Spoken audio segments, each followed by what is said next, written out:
आमिर भाई, सबसे पहले माली मुश्किल, अक्सर लोग जो माल और असबाब होते हैं ना, उसको अल्लाह ताला का ख़ास इनाम व इकराम समझते हैं। और जब माली मुश्किल आती है तो समझते हैं कि अल्लाह ताला या तो किसी बात से, उनकी किसी ख़ता से नाराज़ हो गए हैं या फिर आजमाइश में डाला है।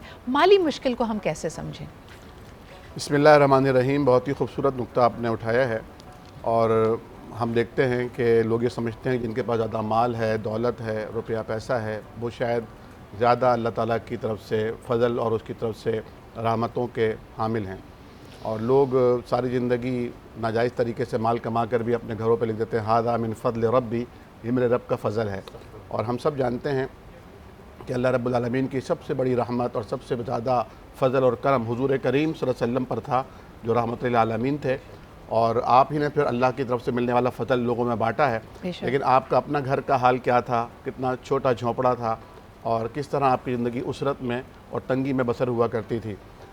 तो कुरान करीम में इस हवाले से रहनुमाई फरमाई है कि वह अमल इंसान इदा मबतलाहु रब्बुहु फ़अकरमहु व नअमहु फ़यक़ूलु रब्बी अकरमन।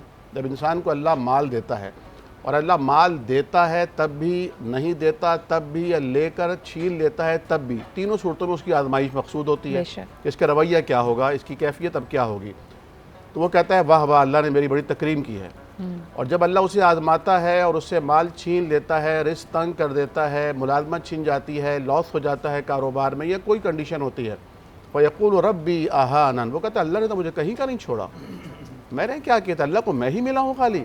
तो अल्लाह फरमाता है ऐसा होता क्यों है, कल्ला, ये इसलिए हो रहा है कि ला तुकरीमुल यतीम, तुमने यतीम की तकरीम नहीं की, तुमने इस माल को अपना हक समझा, तुमने इस माल को अपने आप को इसकी अमीन बनाने के बजाय मालिक समझ बैठे, यतीम की तकरीर नहीं की। वला तहाज़ून अला तामिल मिस्कीन, न तो खुद मिस्कीनों को खाना खिलाया, न लोगों को खिलाने की तरगीब दी, कोई ऐसा माहौल ही नहीं बनाया। वताकुलून तुरास अकल लम्मा, और लोगों तुमने लोगों का जो माल वरासत था वो खा गए। और तुहिब्बुनल माल हुब्बन जम्मा, माल की मोहब्बत तुम्हें इतना ज़्यादा घेर जमा करने की कि तुम्हें इंसानों की अहमियत ही ख़त्म हो गई। तो फिर अल्लाह ने तुम्हें आजमाने के लिए रस्सी खींची, क्योंकि अल्लाह अरहमुर राहिमीन है, वो नहीं चाहता कि उसके बंदे आग में जलें। जिस तरह कोई एक माँ नहीं चाहती कि उसका बच्चा तनूर में गिर जाए, तो अल्लाह सुब्हानहू व तआला जो करोड़ों माओं से ज़्यादा अपने बंदे से मोहब्बत करता है, वो चाहता नहीं है, ये उसकी ख्वाहिश नहीं है, बिल्कुल ये उसकी रज़ा नहीं है कि बंदों को जहन्नम में डाल दे। उसकी ख्वाहिश तो यह है कि बंदे इस दुनिया में आकर अल्लाह की रहमत से और रहमतुल आलमीन की शरीयत से जुड़ कर रहें, ताकि जन्नत उनका इनाम और मुक़द्दर बन जाए। बेशक आमिर भाई, जो फ़ी ज़माना अगर हम इसको देखते हैं, इस वक्त दुनिया में जो पावर्टी गैप है वो बहुत ज़्यादा है। यानी दुनिया के तमाम तर जो रिसोर्सेज, जो अमीर तरीन तबका है, वो कहा जाता है 1% दुनिया की पॉपुलेशन है, जबकि 90 से 99% लोग कसमा पुरसी की हालत में। तो इसमें अल्लाह ताला की जो हिकमत है उसको हम कैसे समझें। और ख़ास तौर पर हम ये देखते हैं कि जो मुस्लिम ममालिक हैं, उनके पास तमाम तर दुनियावी जो ना कहना चाहिए कि मादनियात भी मौजूद हैं, खेत खलियान भी मौजूद हैं, सोना जवाहरात सारे मेटल्स हैं, लेकिन इसके बावजूद उसको यूज़ नहीं कर पा रहे। उनकी ज़्यादातर जो आबादी होती है वो कसमा पुरसी की हालत में, उनके पास ना सेहत है ना तालीम है।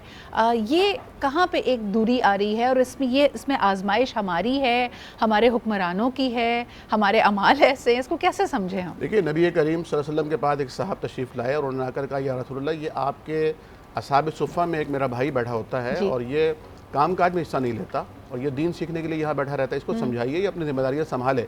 हुजूर टेक लगाए हुए थे, आपने टेक छोड़ दी और फरमाया, तुम्हें मालूम नहीं कि तुम्हारे ज़ईफ़ों और कमज़ोरों की वजह से तुम्हें रिस्क मिलता है, यानी तुम्हें जो रिस्क मिल रहा है वो तुम्हारे इन पसमानदा लोगों की वजह से मिल रहा है। हमारी गलती यह है कि हम समझते हैं कि रिस्क के हम मालिक हैं, हालांकि लोगों का रिस्क हमें मिल रहा है। इसीलिए सुलहा ने यह फरमाया है कि अगर कोई तुमसे घर पर आकर मांग रहा है तो तुम्हें उसका इकराम करना चाहिए और खुश होना चाहिए कि तुम ढूंढते फिरते उसे, कि उसका रिस्क अल्लाह ने तुम्हारे घर में उतारा है, वो कहाँ है, वो खुद अल्लाह ने उसे तुम्हारे पास भेजा, तुम उसकी मदद करो। और दूसरी बात इसमें यह भी बहुत इंपॉर्टेंट है कि वसाइल की गैर मुनसिफाना तकसीम है जी। चंद लोग उस पर काबिज हैं। और नेल्सन मंडेला ने एक बड़ी खूबसूरत बात कही थी, उन्होंने कहा था कि गुर्बत खैरात से ख़त्म नहीं होती, ये इंसाफ से ख़त्म होती है। क्या बात है। जब इंसाफ होगा, लोगों को उनका हक़ उजरत उनकी मेहनत के बकदर दिया जाएगा और जो बुनियादी ज़रूरियात हैं वो रियासत पूरी करेगी, तो फिर ये गैप है ना, ये आहिस्ता आहिस्ता ख़त्म होगा।